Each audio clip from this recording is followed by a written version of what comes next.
Here, ek bid vir krag, wysheid en gesondheid. Here, U ken my hart se begeerte. Bewaar my kind van die wêreldse toestand sodat hy hom nie self kan beïnvloed nie. Here, loop saam met my in die pad van benoudheid. Versag my tong sodat ek nie verkeerde ding sê nie, maar die regte ding tot motivering. In U se heilige naam se ontvul. Amen.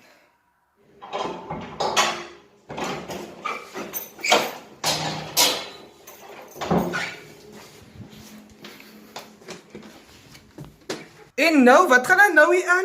Hallo, Divine? Niksie, los my niet uit, man.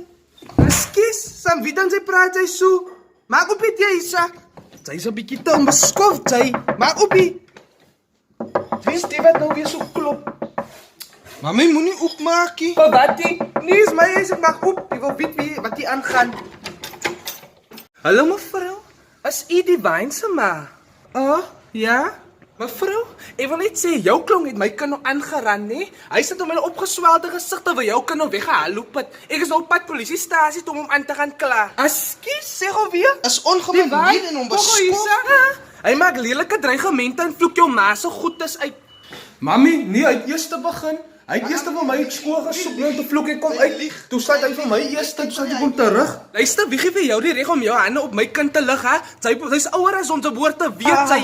Mevrou, sy maak nie geraas vir my deur die is Shabini. Soos jy gehoor het, jou kind het eers te begin. So gaan skel eers daar voor jou eie deur voor sy na my toe kom. En as hy 'n saak wil gaan maak, kan sy maar gaan, maar ek gaan self vir hom self uitsort. Okay, dankie, bye.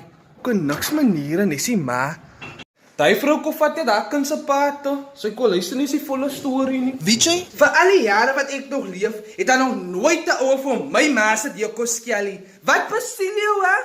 Eerste was dit die prater en gevloekery en nou is dit laat na gedwaalery. Sy het myself sy verkeerde goedes oppas. Weet jy? Vanaand moer ek jou raad sien jy nou. Mami gaan nie vir my slaan nie. Ek is jou klein kind weer. Sy's mos groot nou. Weet jy? Sy sit vir my onder stres, jy. Sy moet jou goedes vat en jy uit fok off as jy dink jy's groot. Vir jou los ek in die Here se hande. Dis 'n saak van gebed.